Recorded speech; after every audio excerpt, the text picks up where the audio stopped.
मैं मीनाक्षी शर्मा आप सभी का स्वागत करती हूँ success study NTA UGC net में।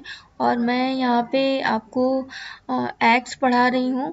एक्ट्स को पार्ट 5 है और मैं यहाँ पे जितने भी बचे हुए अधिनियम हैं वो मैं आपको बताऊँगी। और दूसरे मैं आपसे ये बता देना चाहती हूँ कि जितने भी ये एक्ट्स हैं वो अब तक के एग्ज़ाम्स में आ चुके हैं, ठीक है। और यहाँ पे जो आप पढ़ रहे हैं वो हमारा सोशल वर्क सब्जेक्ट है, ठीक है। और ये एक्ट फर्स्ट पेपर में भी आते हैं और आपका जो भी सेकंड पेपर है या फिर अदर एग्जाम्स है तो उसमें एक्ट ज़रूर पूछे जाते हैं, ठीक है। तो मैं इसलिए यहाँ पे ये डिस्कस कर रही हूँ, ठीक है। और आपसे एक रिक्वेस्ट है कि आप तैयारी के साथ प्रीवियस ईयर के क्वेश्चन पेपर ज़रूर सॉल्व करते रहें। इससे ये पता होगा आपको कि जो क्वेश्चन का ड्राफ्टिंग है वो कैसे होता है, ठीक है। क्वेश्चन एनटीए कैसे पूछता है, ठीक है, और कहाँ से पूछता है, ठीक है। बहुत सारे हमारे जो माइंड में क्वेश्चन घूम रहे होते हैं उनका सोल्यूशन हो जाता है जब हम पेपर सॉल्व करते हैं, ठीक है।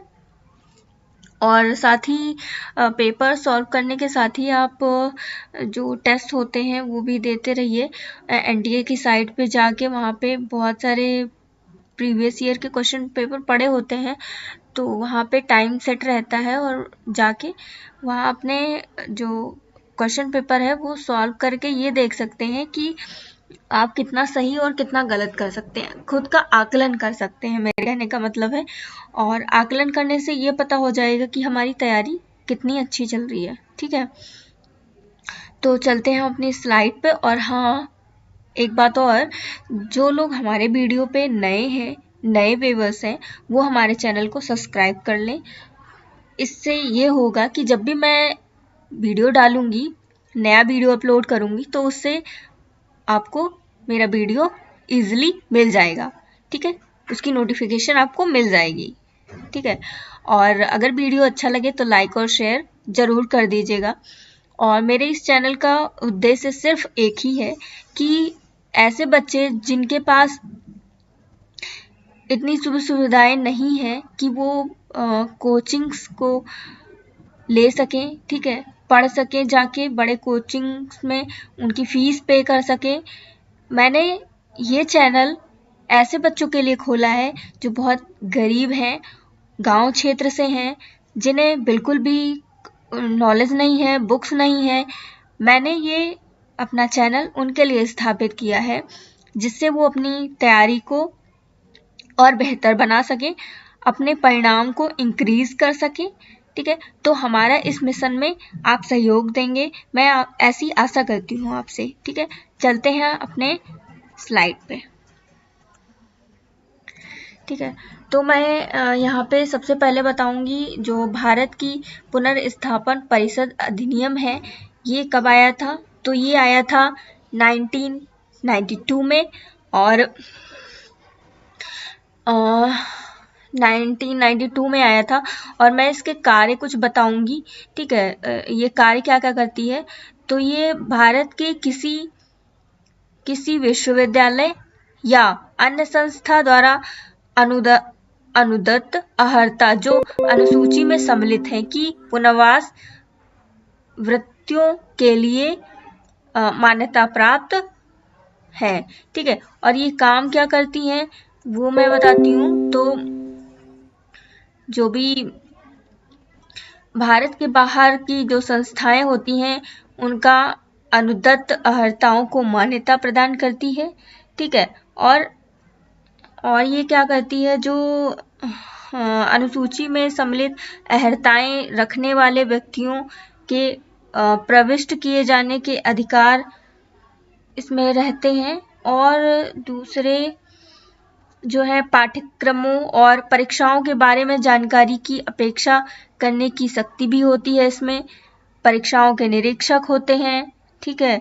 और जो परीक्षाओं में पद प्रदर्शक होते हैं वो होते हैं विश्वविद्यालय या संस्था का जिसमें पुनर्वास व्यक्तियों को शिक्षा दी जाती है, ठीक है। और निरीक्षण करने के लिए मान्यता प्राप्त पुनर्वास अर्हताएं अनुदान करने के प्रयोजन के लिए किसी परीक्षा में उपस्थित होने के लिए उतने पद प्रदर्शक नियुक्त कर सकेगी जितने वह आवश्यक समझे, ठीक है। और मान्यता को वापस भी ये ले सकती है, ठीक है। शिक्षा के न्यूनतम स्तर और रजिस्टर में रजिस्ट्रीकरण, और होता है ऐसे व्यक्तियों के विशेषाधिकार जो रजिस्टर में रजिस्ट्रीकृत किए जाते हैं। ये सारे क्या है, ये जो पुनर्स्थापन समिति अधिनियम है उसके तहत आता है, ठीक है। नेक्स्ट मैं आपको बताऊंगी यहाँ पे राष्ट्रीय सफाई कर्मचारी आयोग अधिनियम ये कब आया था, तो ये आया था 1993 में, ठीक है। और इसका जो हमें ये ईयर है ये याद रखना है, ठीक है। और इस अधिनियम को बोलते क्या है, तो राष्ट्रीय सफाई कर्मचारी आयोग भी बोलते हैं और ये अधिनियम भी है, ठीक है। तो आपसे क्या पूछा जाएगा, ईयर पूछा जाएगा, ठीक है। ईयर से मैचिंग करनी होगी या फिर सीरियल से लगाना होगा, और भी इसके साथ बाकी के एक्ट्स होंगे, ऊपर नीचे हो सकते हैं। राष्ट्रीय सामाजिक सहायता कार्यक्रम ये कब आया था, 1995 में आया था। इसके तहत अभावों से जूझ रहे परिवारों को नकद हस्तांतरण की सुविधा, खाद्य सुविधा, स्वास्थ्य बीमा समेत समग्र सामाजिक सुरक्षा का एक संपूर्ण भाग है, ठीक है। और ये केंद्रीय ग्रामीण विकास मंत्रालय द्वारा प्रशासित राष्ट्रीय सामाजिक सहायता कार्यक्रम है, ठीक है। इसकी शुरुआत कब हुई थी, 15 अगस्त 1995, ये याद रखना है। और राष्ट्रीय व्यापार संगठन कब आया था, ये भी 1995 में आया था, ठीक। और यहाँ पे मैं बताऊंगी निःशक्त व्यक्ति समान अवसर अधिकार का जो संरक्षण है इसका भी संशोधन हुआ था, इसलिए हमने इसको दोबारा से यहाँ पे प्रेजेंट किया है, ठीक है। इससे पहले मैं इसकी बात कर चुकी हूँ, तो यहाँ पे जो इसका ईयर है तो वो 1995 है, ठीक। चलते हैं नेक्स्ट स्लाइड पे हम।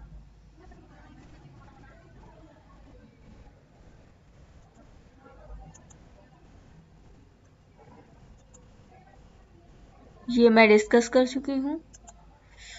यहाँ पे हम रोजगार कार्यालय अधिनियम ये आया था 1997 में।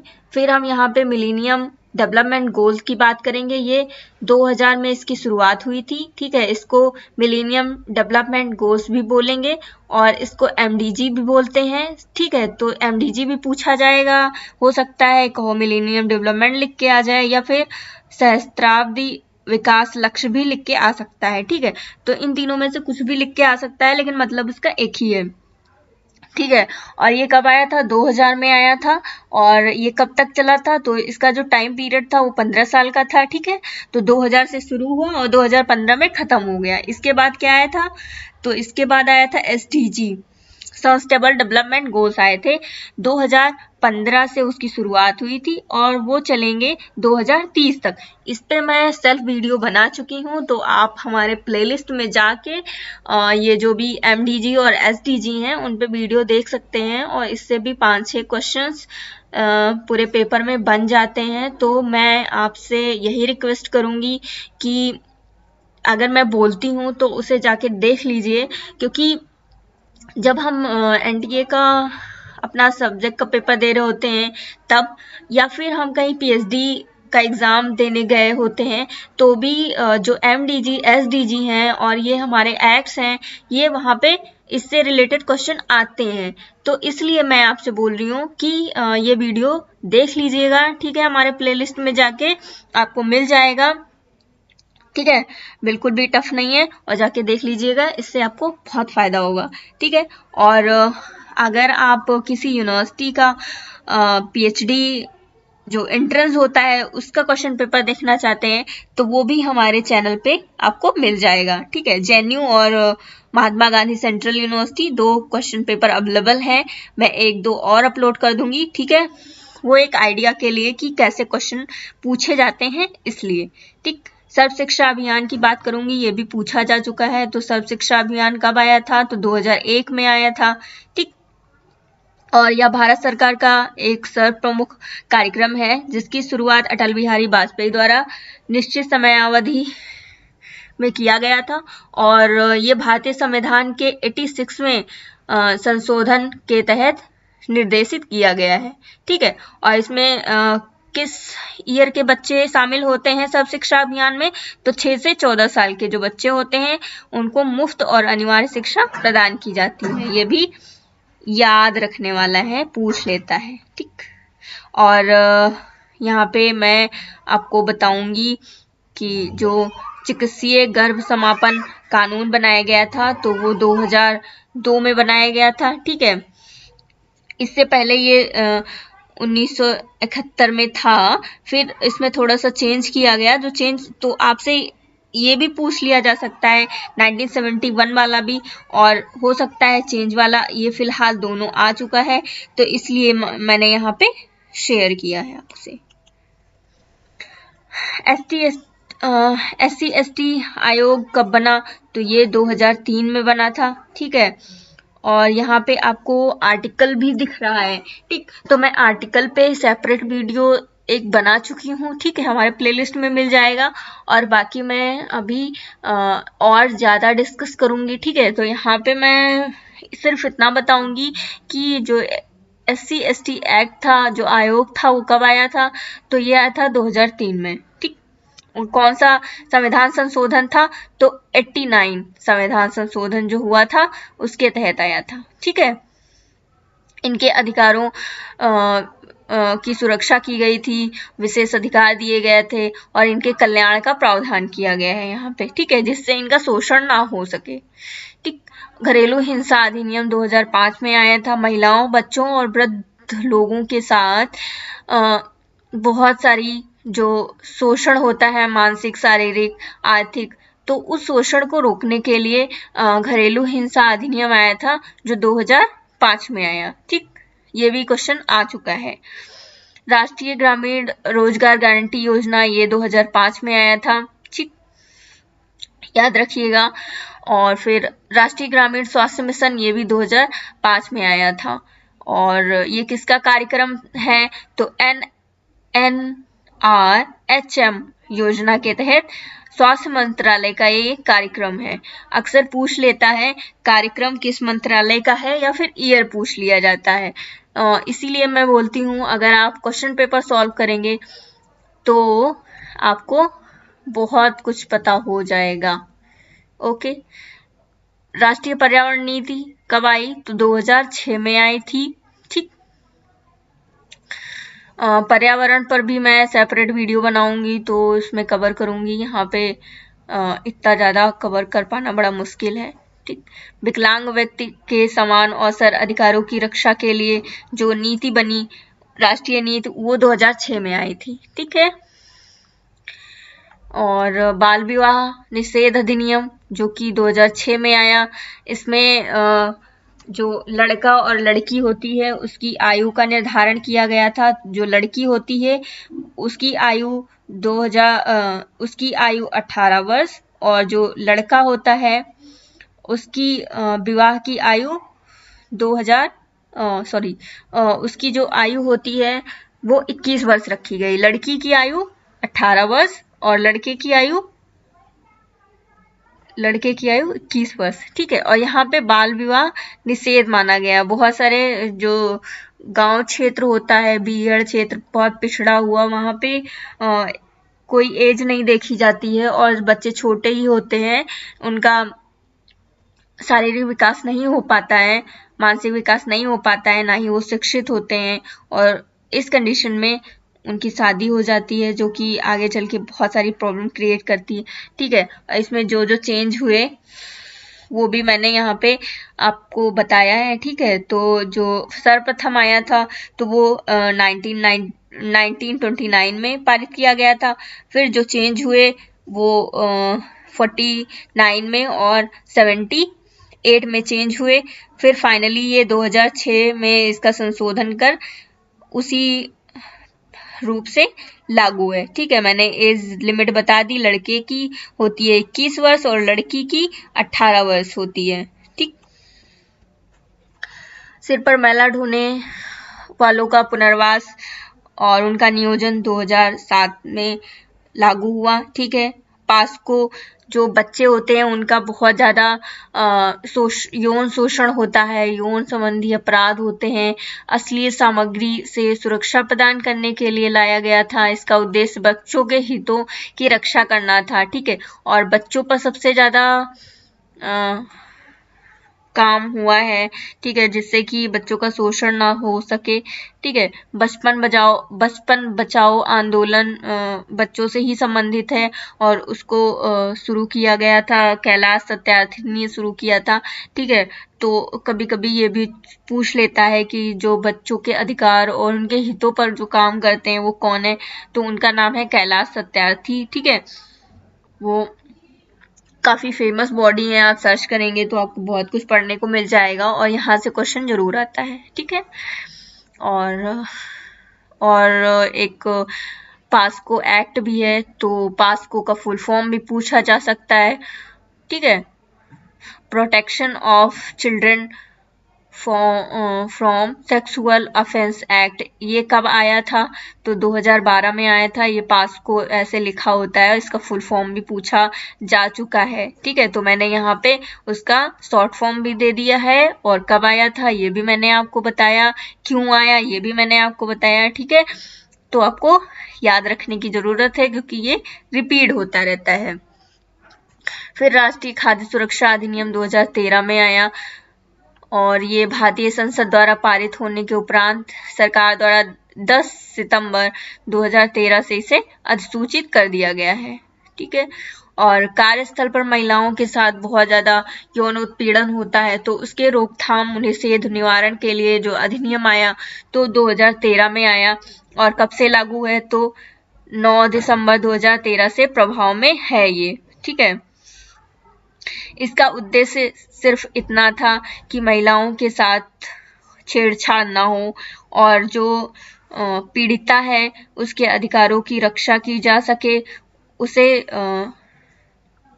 एक अच्छा जो कार्यस्थल है वहाँ का जो पर्यावरण है वो अच्छा क्रिएट किया जा सके और किसी के साथ ऐसी घटना ना घटित हो, ठीक है, जिससे वो शारीरिक मानसिक रूप से बीमार हो और सभी महिलाएं सम्मान पूर्वक जीवन जी सकें। उनको उनके अधिकारों की रक्षा के लिए बनाया गया था। दीनदयाल विकलांग पुनर्वास योजना 2015 में आई, विकलांग व्यक्तियों के लिए शैक्षिक कार्यों को बढ़ावा देने के लिए शुरू किया गया था, ठीक है। और इसको DDRS भी बोलते हैं, ठीक, तो ये याद रखिएगा। अनुकूल वातावरण प्रदान करना था इसका मेन उद्देश्य, ठीक है। समान अवसर और समानता, सामाजिक न्याय, ये सारी चीजें इनको मिल सके और सशक्तिकरण के लिए। और यहाँ पे जो मैंने बताया कार्यस्थल पर महिलाओं के साथ यौन उत्पीड़न, तो जो इनके साथ जितने भी ऑफेंस होते हैं, तो जो भी ऑफेंस होते हैं, ठीक है, और ये जितने भी एक्ट हैं इनका मेन उद्देश्य होता है महिलाओं को उनके अधिकारों के प्रति सचेत करना, जिससे वो गरिमामय और स्वतंत्रतापूर्ण जीवन जी सकें, ठीक है। चाहे वो घरेलू हिंसा हो या फिर ये कार्यस्थल पर महिलाओं के साथ जो यौन उत्पीड़न अधिनियम है, ये सभी का मेन उद्देश्य होता है महिला सशक्तिकरण और उनके अधिकारों की रक्षा करना और जितने भी उनके राइट्स हैं उनके बारे में उन तक जानकारी देना, ठीक है।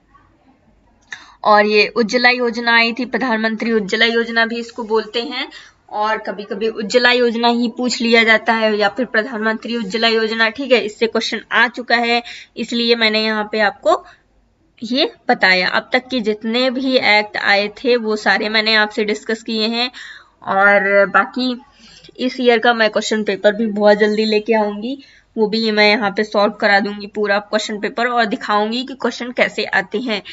अब की बार भी बहुत सारे एक्ट पूछे गए थे जिनको सीरियल से लगाना था और साथ ही आर्टिकल भी पूछे गए थे, तो मैंने अभी पहले बता चुकी हूँ मैं कि आर्टिकल पे मैंने वीडियो बनाया है, वो आप मेरे प्लेलिस्ट में जाके देख सकते हैं। मेरा टेलीग्राम चैनल है जो कि मेरी प्रोफाइल से उसका आपको लिंक मिल जाएगा, आप मुझे वहाँ पे फॉलो कर सकते हैं, ठीक है।